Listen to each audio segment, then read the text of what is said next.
자, 오늘은 부자가 하나님 나라에 들어가는 것이 심히 어렵다는 말씀을 우리 한번 생각해 보도록 하겠습니다. 우리가 흔히 어렵고 굉장히 불가능한 불가능에 가까운 일들을 낙타가 바늘귀 들어가는 것 같다, 이렇게 표현을 합니다. 사람들이 이 말이 우리나라 속담인 줄 아는데, 오늘 우리가 본문의 말씀에 보니까 이 말씀은 사실 하나님의 말씀, 성경에서 나온 말이었습니다. 왜 성경이 낙타가 바늘귀에 들어간다는 그런 표현을 썼습니까? 그냥 단순히 어렵다, 힘들다, 이런 뜻으로 한 말씀이 아니라 부자가 하나님 나라에 들어가는 것을 비유적으로 표현한 것입니다. 그러니까 굉장히 힘들다, 부자가 하나님 나라에 들어가는 것은 굉장히 어렵다, 이것을 이야기하는 것이죠. 그렇다면 여러분, 왜 부자가 천국에 들어가지 못할까요? 여러분, 부자라고 해서 다 나쁜 것은 아니지 않습니까? 이 세상에서는 여러분, 선한 일을 하는 부자들도 꽤 많이 있습니다. 심지어 여러분, 부자가 선한 사람이라고 한다면 가난한 사람이 하지 못하는 일들을 척척 해낼 수가 있습니다. 그래서 오늘 본문의 말씀에 보면 제자들도 예수님께서 이 말씀을 하셨을 때 심히 놀랍다, 이렇게 표현하고 있습니다. 그러니까 인간의 생각으로는 부자 하나님 나라 들어가지 못한다는 말씀이 좀 비약인 것 같고 극단적인 말인 것 같고 어찌 보면 좀 편협한 생각인 것 같아 보입니다. 그러나 여러분, 오늘 예수님께서는 이런 말씀을 하신 이유가 있습니다. 어제 우리가 생각해 보았던 하나님의 말씀과 좀 연관지어서 생각해 볼 필요가 있죠. 예수님께서는 지금 이 말씀을 누구에게 하시는 것입니까? 부자 청년에게 하시는 말씀입니다. 여러분, 이 부자 청년은 세상 사람들이 부러워할 만한 그런 사람이었어요. 여러분, 젊음을 가지고 있었기 때문에 건강한 청년이었습니다. 뿐만 아니라 가진 것이 많아서 세상의 많은 것들을 누리는 청년이었습니다.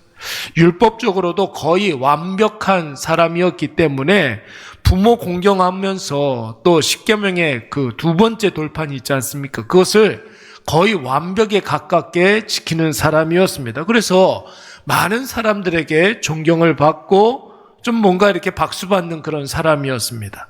그러나 이 사람의 문제는 바로 그가 가지고 있는 세속적인 것들, 그것 때문에 문제가 되는 것입니다. 가진 것이 많았기 때문에 자신의 가진 것, 자신이 누리고 있는 것을 영원히 누리고 싶어서 영생하기를 원했던 것이죠. 요즘 많은 불신자들이 생각하는 영생의 개념을 단순히 죽지 않는 것이라고 생각했기 때문에 내가 죽지 않으면 내가 가지고 있는 여러 가지 것들을, 세속적인 것들을 영원히 누릴 수 있을 것이다, 이렇게 생각해서 영생을 원했던 것입니다. 그러나 예수님 가르쳐 주시는 영생은 무엇입니까? 오늘 부자 청년이 생각하는 세속적인 것들을 유지하기 위해서 필요한 부차적인 것이 아니라는 것이, 자신을 젊음과 건강보다 더 소중하고 자신이 가진 것, 자신이 누리는 것을 다 포기해서라도 반드시 가져야 할 것이 바로 영생이다, 이렇게 말씀하고 있습니다. 여러분, 그것이 무엇입니까? 바로 하나님과 바른 관계를 갖고 하나님 앞에 더 가까이 나아가며 하나님 아버지를 더욱더 잘 많이 알아가는 그 하나님에 이르는 그 지식을 갖는 것, 여러분, 그것이 바로 오늘 예수님께서는 영생이다, 이것을 위해서 네가 가지고 있는 모든 것들을 다 내려놓을 수 있어야 한다, 이렇게 말씀하고 있는 것입니다. 그러니까 오늘 이 부자 청년의 영생을 가로막고 있는 것은 무엇입니까? 오늘 예수님의 이 말씀을 중심으로 생각을 해보면 그가 가지고 있는 젊음과 그가 가지고 있는 재물, 그가 가지고 있는 명예, 이런 것들이 영생으로 가는 그 길에 걸림돌이 된다라는 것입니다. 그 젊음, 그 재물, 그 명예를 내려놓지 못하면 결단코 그는 하나님을 알지도 못하고 가까이 가지도 못하고 하나님과 그 어떤 관계도 맺을 수가 없는 것입니다. 바로 영생에 이르지 못한다라는 것이죠. 서두로 돌아가서, 그렇다면 여러분, 부자가 하나님 나라 들어가지 못한다는 말씀이 어떤 뜻인지 자명해지지 않습니까? 우리가 세상에서 소중하다 생각하는 그것, 내 머리 위에 모셔놓고 하나님 삼고 있는 그 모든 세속의 것들을 내려놓지 않고서는 절대로 영생을 얻을 수도 없거니와 하나님 나라에 들어갈 수도 없다라는 것입니다. 여러분, 어제도 잠시 말씀을 드렸지만 구약 성경에서 악인의 형통, 악인이 왜 형통합니까? 왜 하나님을 잘 섬기는 선한 사람들은 이렇게 핍박 가운데 있어야 됩니까? 여러분, 이거 가지고 고민했던 수많은 믿음의 선진들이 여러분 결국 기도하다가 깨닫게 되는 것은 무엇이었습니까? 하나님께 더 가까이 나아가게 되면 악인의 형통이 영원한 형통이 아니라는 것을 깨닫게 되고, 하나님을 더 많이 알게 되면 하나님의 자녀들이 얻게 되는 복락이 더욱더 자신의 삶 속에 선명해진다라는 사실을 깨닫게 된다라는 것입니다. 여러분, 신약 성경에 두 사람을 한번 생각해 보도록 하겠습니다. 첫 번째 인물은 우리가 너무나 잘 아는 사람입니다. 여러분, 바나바의 생질이었던 도마 요한, 여러분 한번 생각을 해보십시오. 우리가 주일날에도 계속해서 묵상하지만 그는 바울과 바나바를 따라서 전도 여행의 수행원으로 동행했습니다. 얼마나 영광스러운 그 사역의 길입니까? 여러분, 그런데 이 마가 요한이 밤빌리아 버가에서 분토병에 걸려서 죽어가는 사람들을 보고, 또 악명 높은 험산줄령 타우루스 산맥을 보고, 혹은 삼촌 바나바에서 바울에게로 리더십이 옮겨가는 것을 보고 마음에 낙심이 들어서 주의 사역을 내팽겨치고 도망가 버렸습니다. 그런데 여러분, 이 마가 요한이 훗날 사도 베드로를 만나서 회심하게 됩니다. 자신이 한때 하나님과 관계를 끊고 세상으로 돌아갔지만 그는 결국 베드로가 들려주는 예수 그리스도의 생애를 통해서 회심하고 하나님께로 돌아오게 됩니다.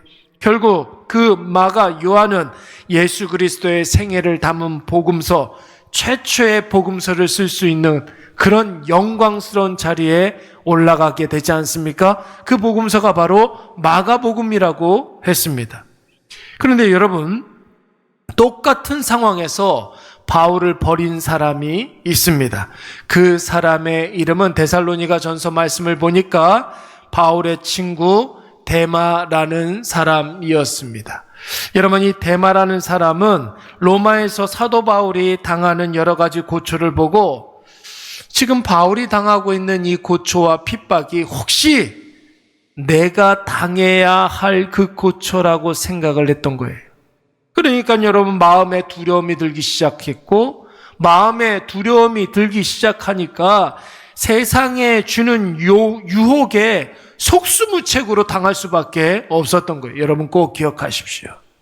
사역의 길에 내가 당하는 여러 가지 두려움들, 이런 것들이 마음에 엄습하게 되면 세상의 유혹이 더욱더 심해지게 되는 것입니다. 그래서 바울의 친구, 바울의 동역자, 바울의 동행자 이 데마는 세상을 사랑하여서 데살로니가로 도망가 버리고 말았다고 했습니다. 여러분, 아마도 데마의 출신지가 데살로니가였기 때문인 것으로 보입니다. 그러나 이 데마가 기독교 역사에서 다시는 나오지 않아요. 아마도 데마는 그렇게 배교의 길로 가고 영영 예수의 영생과는 상관없는 변절자로 끝나버리고 말았던 것 같습니다. 여러분, 말장난 같아 보이지만 어떤 신학자는 그런 이야기를 했어요. 하나님이 하실 수 없는 유일한 것 한 가지가 있다. 그것은 무엇입니까? 세상이 좋아 예수를 버리고 세상 따라가는 사람을 하나님은 그를 구원할 수가 없다. 여러분, 부자가 하나님 나라에 들어가지 못한다는 말씀은 바로 이와 같은 경우를 의미하는 말입니다. 그것은 집채만한 낙타가 눈에도 안 보이는 바늘길에 들어가는 것과 같은 것이죠. 사랑하는 여러분, 오늘 우리의 천국의 길을 막고 있는 것은 무엇입니까? 여러분, 이 부자 청년처럼 우리의 건강일 수 있습니다. 우리가 몸이 아프기 때문에 우리는 하나님을 더 찾게 되는 것이, 우리가 건강하다면 여러분 우리 자신의 건강을 믿고서 하나님과 더 멀어질 수도 있는 것이죠.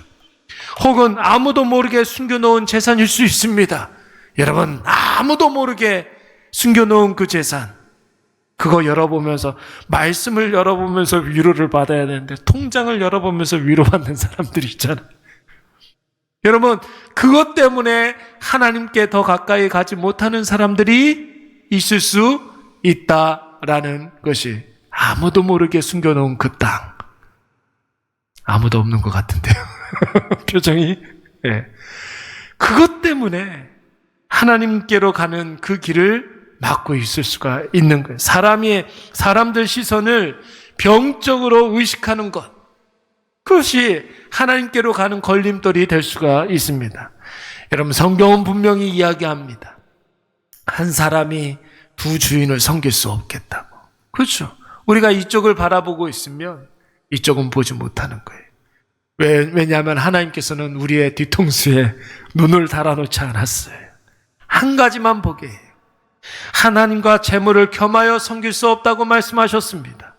한 샘에서 여러분 어떻게 단물과 쓴물이 같이 나올 수가 있겠습니까?